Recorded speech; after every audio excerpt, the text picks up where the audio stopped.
Hello everyone, welcome to Friends Green Porsche Prep Book. In this episode we've got 997 Generation 1 behind us. It dawned on me, we've never done a video with an engine coming out that I can recall anyway. This is a very, very typical car and a typical job that we're doing. So we're going to run through quickly the bits and pieces we're doing. So the customer booked in with us because he's seen our videos, has seen that the 997s are notorious for coolant pipes. He had it on the ramp, maybe for an MOT or something, and saw that the coolant pipes that go over the engine, as well as the crossover pipes at the front, are all corroded. So he's booked in to have our package done. We do the over-engine pipes of the package, and we do the crossover pipes of the package. We've had it in, done our thorough, comprehensive inspection, and to be most efficient with the customer's labour cost, and just to cover off future maintenance, we'll advise other bits and pieces that can be done when the engine's out. That's a lot quicker to do while the engine's out, to make the most of that extensive labour of taking the engine out through the pipe. So if we come over, we'll show that. What we got, Ollie, what we got. You've just been going through the job sheet. I'll grab the torch. Go on, take it away. Take it away, main man. So, I mean, first of all, we're going to be doing an over-engine, well, over gearbox brake pipe. As you know, it sort of runs over the top of the gearbox, so with the engine out, it's even easier. Shall I show where it goes? Yeah, show them where it goes. Oh, look, bro. Come with me. So look, it starts at this junction box here. Try and get back and get a proper clip so people know where to look. So there's a junction box here, and then one routes back to the near side rear caliper, one goes to the offside rear caliper. Of course, to get to the offside rear caliper, it's got a route over the above the chassis, well, on the chassis, above the gearbox, and go down the other side. The only way to replace that is, at the very least, gearbox removal. This is a Tiptronic, isn't it? So we can't. No, it's a manual. Sorry. So, but with a manual one, you can take it out and with difficulty replace the pipe, but it's easy with the engine out, isn't it? Yeah, it's fine. With the coolant pipes out of the way. So it routes up. Sit here, Brad. Come underneath. Look over here. This hardline brake pipe down there behind these coolant pipes, and into the caliper over there. This one isn't terrible. We've got a bit of corrosion in the normal places near the junction box. Is there a little bit near the flexi pipe, the other ends? It's a tiny bit, isn't it? There's not much at all, really. Ordinarily, you wouldn't change that, but because the only time to do it is with this out, now's the time to do it. So hence, we're doing it now. What's next on the agenda? Y cable.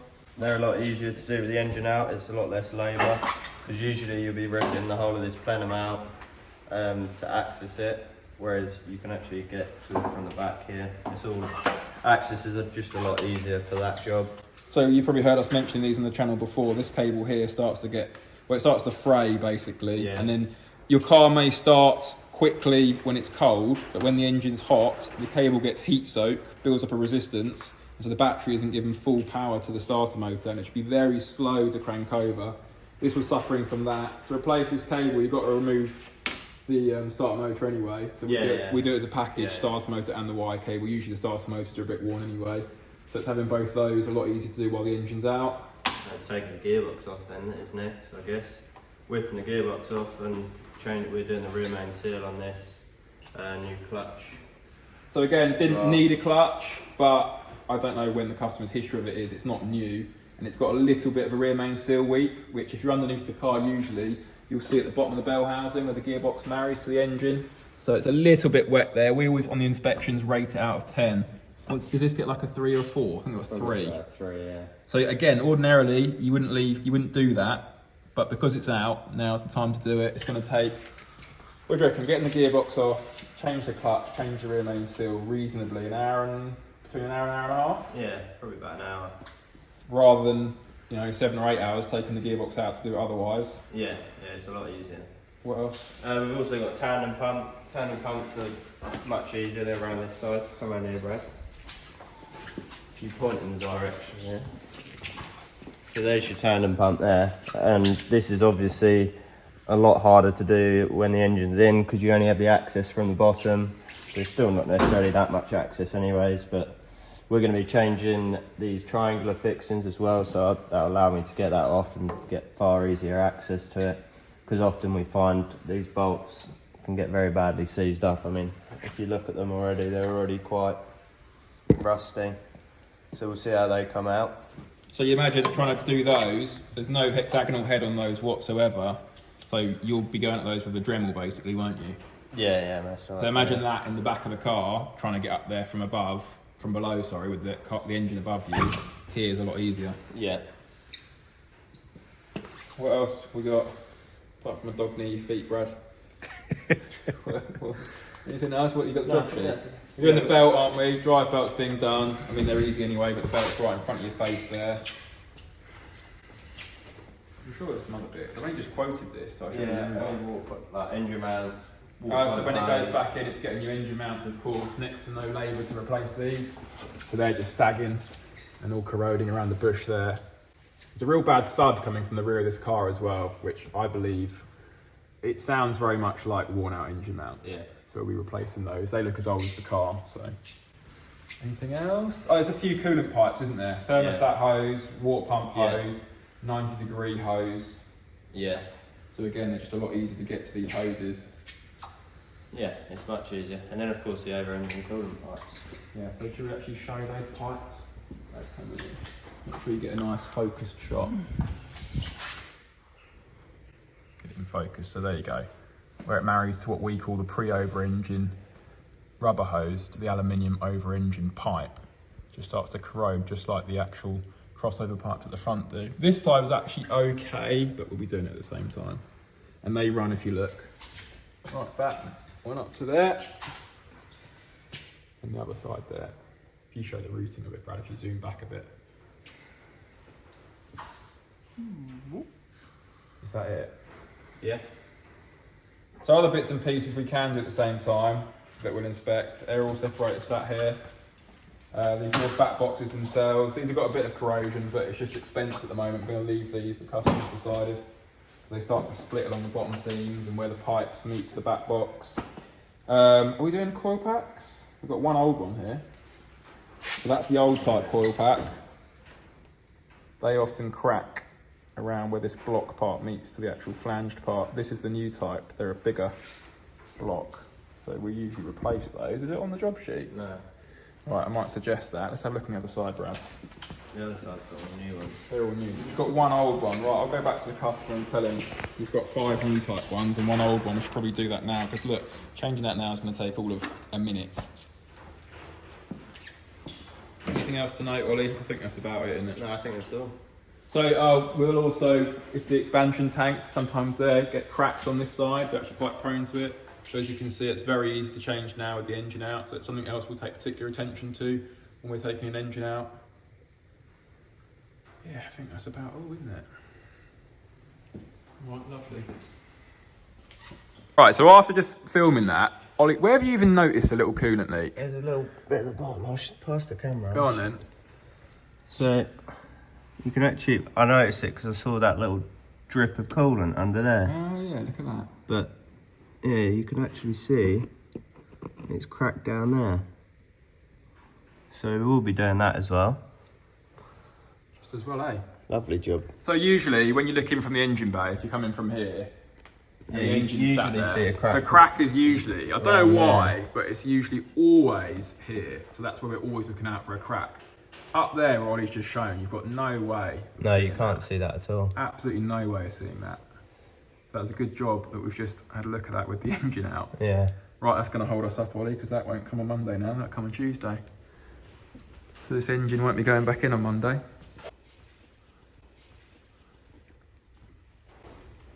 What do you reckon, Fred?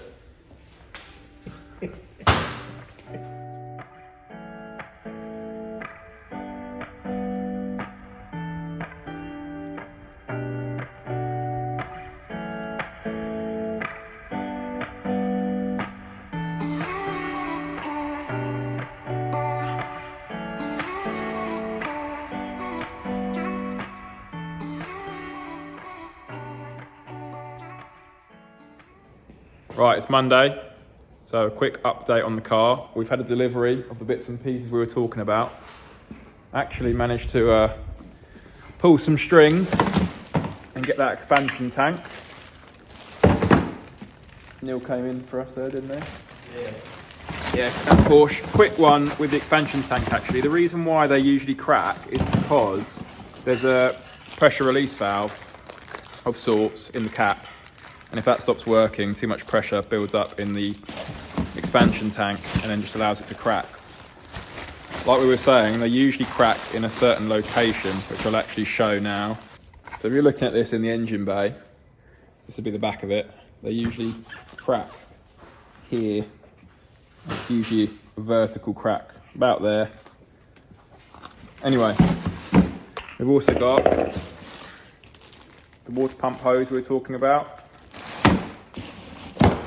the thermostat hose we were talking about, and this small 90-degree hose that goes to the offside rear underside of the engine. What other bits have you taken, Ollie? You've taken the Y cable that goes to the starter motor and the alternator and causes that slow starting issue. Tandem pump in hand, that's good timing. Right. Let's have a look at it. Well, Oh, yeah. blimey, you've had trouble with those bolts, haven't you? Yeah, and they just get really seized up, they get full of gunk, and they can be quite difficult to get out. Let's have a look what's behind. There you go. That's what runs your brake servo assistance. New triangular flange fixings here between the manifold and the cats. Were they difficult as well? All corroded up and Yeah, they were nearly very corroded. grinding off and dremeling off. Yeah, the normal in them. We've done the clutch and the rear main seal as well. Yeah, it's good. Back on. What else? Is it having a starter motor? It presumably with Yeah, the yeah. we've done the start motor. Nice new shiny tandem pump. Is that it? Yeah, I think that's all. Is the starter motor on? No, start motor's not on yet. I'll Okay. probably start with wire cable next. Okay. Whip it out and show us, Ollie. No. Put it in. So this vacuum pipe that comes off of the tandem pump, this aluminium pipe here, they're often corroded and got little pin pricks in them.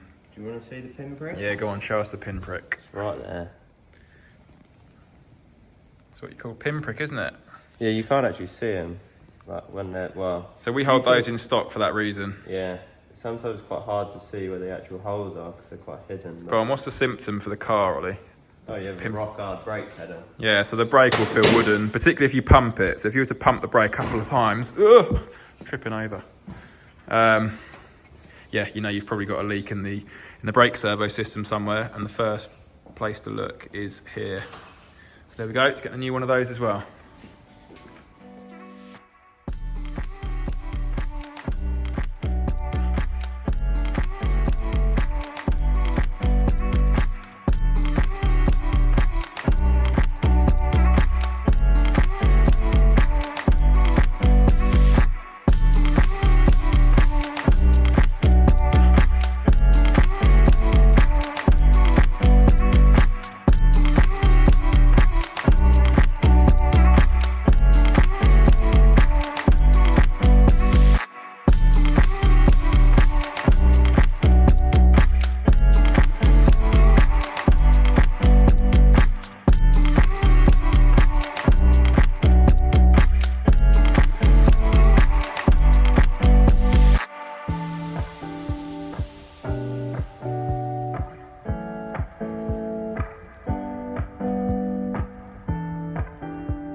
Okay, let's quickly run through and show these new bits and pieces on the car.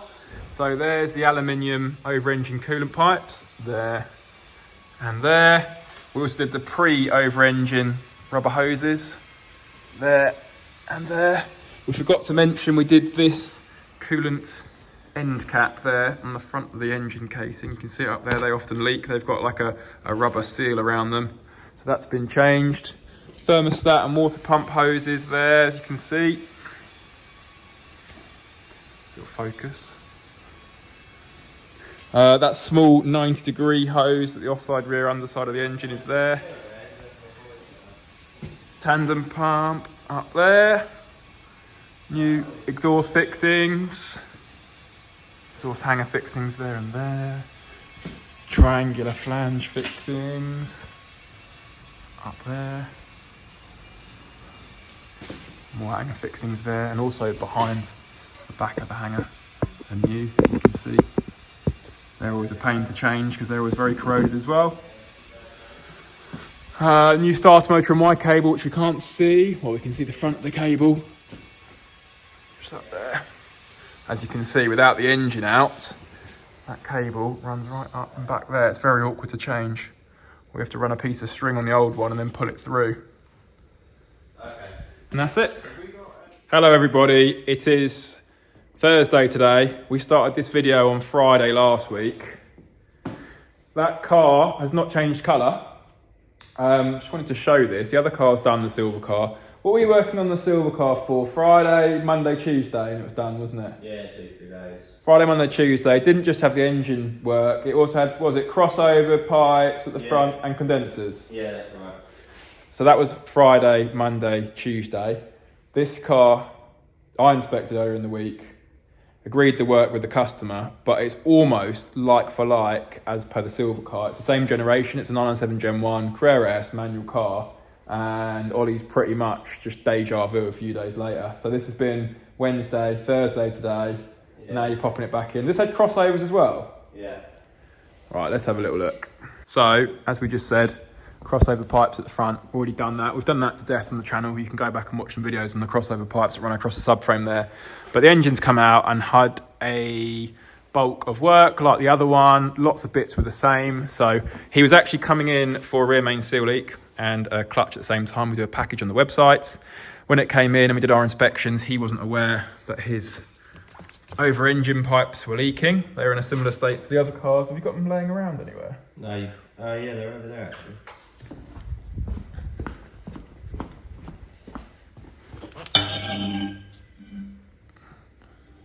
There we are, that's what they get like. And that's the pre-over-engine rubber hose attached to them, of course. So they've gone in. And then, as we just said, it's had a clutch, rear main seal done as well. So the gearbox has been off, just like the other car. And then, similarly, it's had the water pump thermostat hose here, like the other car. Water pump hose here, like the other car. They were just weeping and flared at the joins to the water pump and the thermostat, and they start weeping coolant. It's had tandem pump like the other car. This one was worse, wasn't it? Yeah, this was a lot worse. So this one, Ollie, I was keeping out the way because there was swears coming out. But these bolts weren't bolt heads. What did you do? Dremel them off? And then wind the threads out. And then wind out the threads afterwards. But managed to salvage the threads. This car's had an oil pressure switch, which is sat there. Why was that? Was the pressure gauge? I did the inspection. I think the oil pressure in the car, the gauge was showing erratically, so a new switch. It's had a different coolant pipe. Oh, starter motor and Y cable. Had the slow start issue, just like the other car. Engine mounts. Just like the other car. Here are the old engine mounts. We've also had the oil cooler off. This one had a leak, on the oil cooler there. You can see, there's still a bit of stainage there. So that was oil cooler off, and there's 4 O-ring seals in there, just cleaning the mating surfaces between the block and the cooler, isn't it? Yeah. Didn't have an expansion tank. We didn't plan to have one on the other car, but then saw it live in the video, as you saw. This already had new coil packs, didn't it? And heat shields. Yeah. The exhaust was already all new on this car as well. So someone else has clearly worked on the car very recently. There was something else. Are you waiting on a hose still from Porsche? Yeah, I'm still waiting on the hose. So this one, so there's an aluminium, have you got the old part? There's an aluminium housing that comes off of here and then a hose, and they're quite common as well. So there you go, look. Just like those other hoses you just saw. They get quite welded together, so we replace the housing and the hose there. I feel like we're missing something, forgetting something. There was something else. Covered it all, didn't you? You don't start wire cable? Yeah, we said starter and wire cable, engine mounts, clutch, rear main seal, over engine pipes. Yeah, all right, that was a lot. Both cars have got other advisories as well for suspension and bits, but they've both wanted to tackle this kind of larger job first. There we go. All right, you're going to whack this one back in now. Yeah.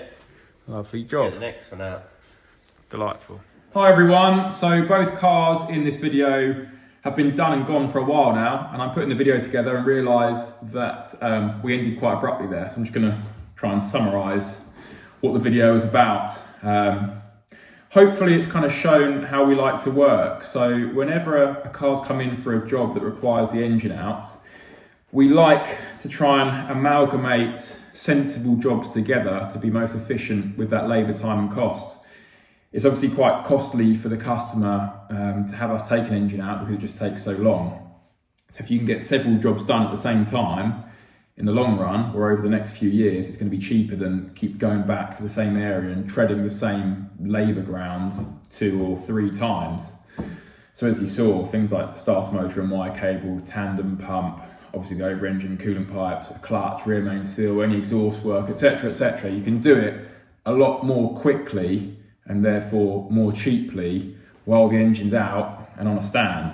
So I think during that week, Ollie did in a row, over 2 weeks, 4 engines out, all in a row, no jobs in between. So we're doing them all the time. It's very standard practice when they get to this age. 996, 997 Gen 1s, not so much 997 Gen 2s yet. We've had, I think, 1 engine out for over engine coolant pipes so far on a Gen 2, but not so many yet.